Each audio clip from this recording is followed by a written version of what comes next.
Quelqu'un jetait ce tabouret en parfait état. J'avais une idée à tester avec.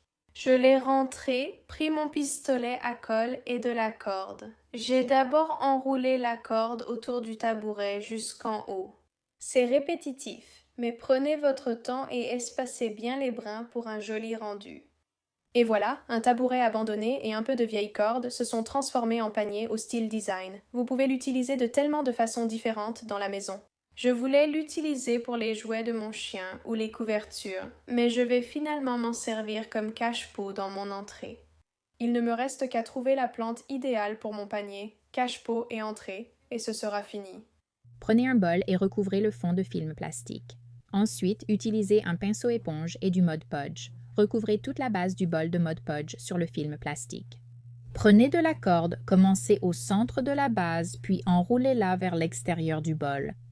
Une fois que c'est complètement sec, retirez la couche de corde du bol ainsi que tout excès de film plastique, et voilà. Une façon économique de créer vos propres bols de rangement et de décoration moderne et facile pour votre maison pour moins de 15 $. J'espère que cela vous a donné envie d'essayer ce bol encore de maison. Prenez quelques bacs en plastique bon marché dans votre magasin à 1 $ local, sortez-les à l'extérieur et vaporisez-les de peinture en baume de façon uniforme. J'ai utilisé une jolie couleur cuivre métallique pour les miens. Laissez-les bien sécher avant de les rentrer. Prenez ensuite une corde épaisse ou de la ficelle à placer au fond des bacs avec de la colle chaude. Attachez la corde au fond du bac pour un rendu sophistiqué. J'ai mis 3 rangées de cordes dans chaque bac. Placez-les là où vous souhaitez plus de rangement. Je les utilise dans le placard de la buanderie pour cacher la lessive et les produits. Mais c'est aussi joli et fonctionnel dedans. J'ai trouvé cette caisse à lait récemment et je souhaite l'embellir en la recouvrant de grosses ficelles de jute. Je commence par le haut de la caisse, fixe l'extrémité avec de la colle chaude, puis l'enroule jusqu'en bas. Ma caisse a pas mal de renflements, donc je vais simplement faire de mon mieux pour tous les recouvrir et utiliser un peu de colle chaude quand j'aurai besoin de maintenir la ficelle en place. La caisse étant recouverte, je veux créer une assise dessus. J'avais cette vieille porte d'armoire lourde, idéale pour une assise confortable et un dessus solide, pouvant aussi servir de petite table. Je vais mettre une épaisse mousse sur la porte et la découper un peu plus grande qu'elle.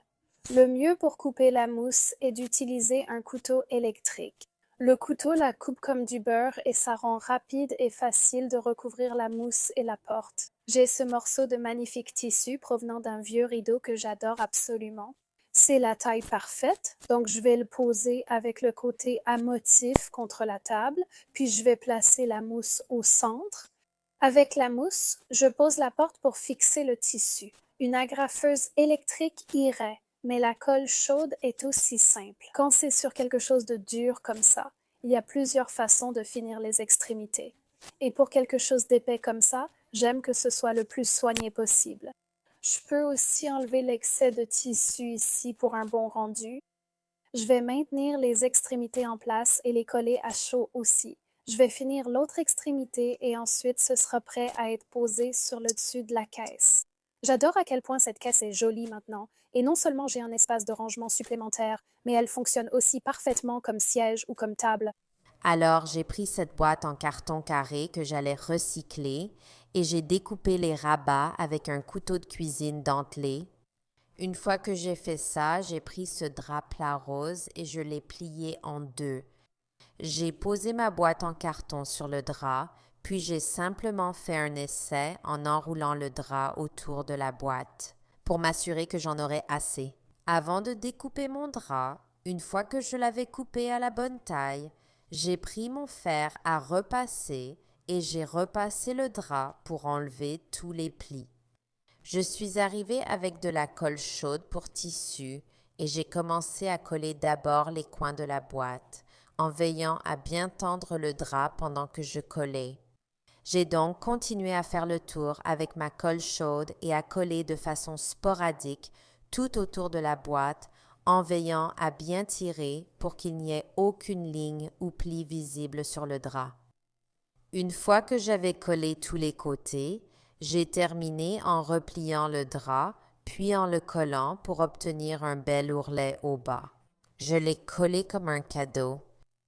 Ensuite, j'ai retourné ma boîte et j'ai fixé de la colle tout autour du rebord pour faire les poignées de ma boîte. Je vais prendre 12 morceaux de corde de boucher. J'ai coupé ces morceaux de corde pour qu'ils fassent environ 38 cm de long, puis je prends un élastique. Je les ai tous attachés ensemble à une extrémité, puis j'ai commencé à tresser la corde. Puis, j'ai pris un autre morceau de drap avec un bel ourlet et l'ai fixé à l'intérieur, en haut de ma boîte. Cela va simplement donner une belle finition à ma boîte de l'intérieur et, en plus, cacher toutes les coutures inesthétiques. Je pourrais aussi rentrer d'abord ma poignée en corde à l'intérieur, puis fixer ce morceau ourlé autour de la corde, ce qui ajoute un peu plus de sécurité. En maintenant ma poignée en corde en place, j'ai donc continué à faire le tour de la boîte en ajoutant ce morceau ourlé tout autour et j'ai aussi ajouté une autre poignée de l'autre côté de la boîte.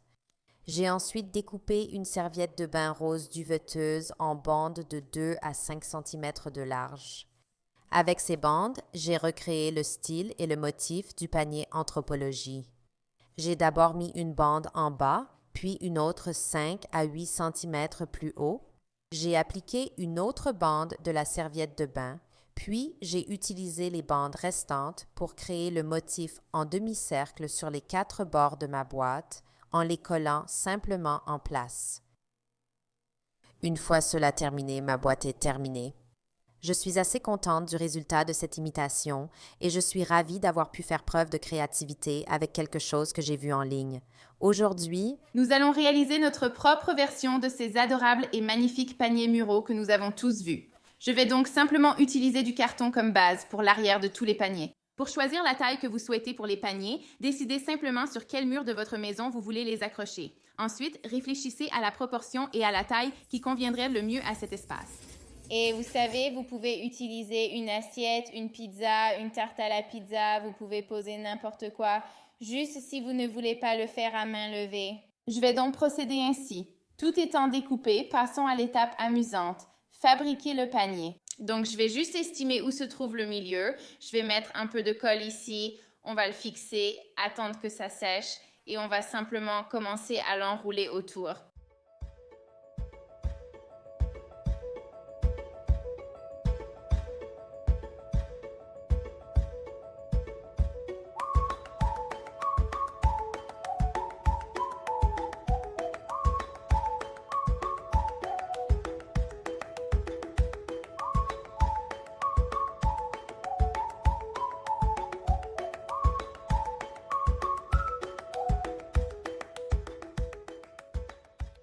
Pour celui-ci, je veux qu'il commence à avoir un petit rebord sur le côté, donc au lieu de le faire sur le carton. Maintenant, je vais juste appliquer un peu de colle sur le côté de la corde et je vais la maintenir là en la tournant légèrement vers le haut.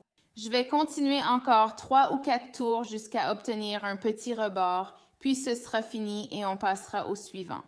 Ayant terminé celui-ci, l'un des plus gros, je le mets de côté et poursuis. Je commence par le petit que je veux en forme de bol, donc plus petit et avec des côtés relevés. J'ai fixé la taille maximale du fond. Donc, je vais juste le mettre rapidement sur la planche à découper et je vais découper très soigneusement le reste du carton. Je peux passer à l'étape suivante et commencer à lui donner du volume pour qu'il prenne de la hauteur.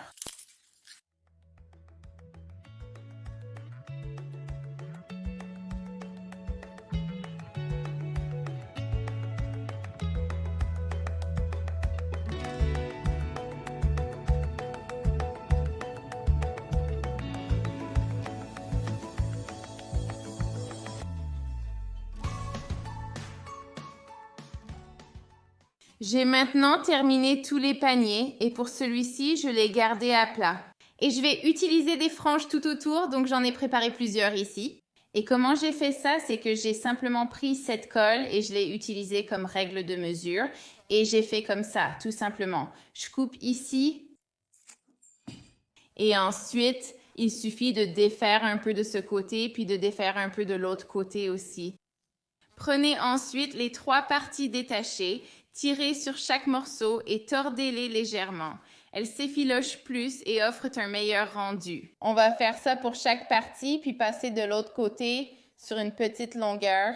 On va les ébouriffer puis les coller à l'arrière avec de la super glue ou un pistolet à colle pour un effet effrayant.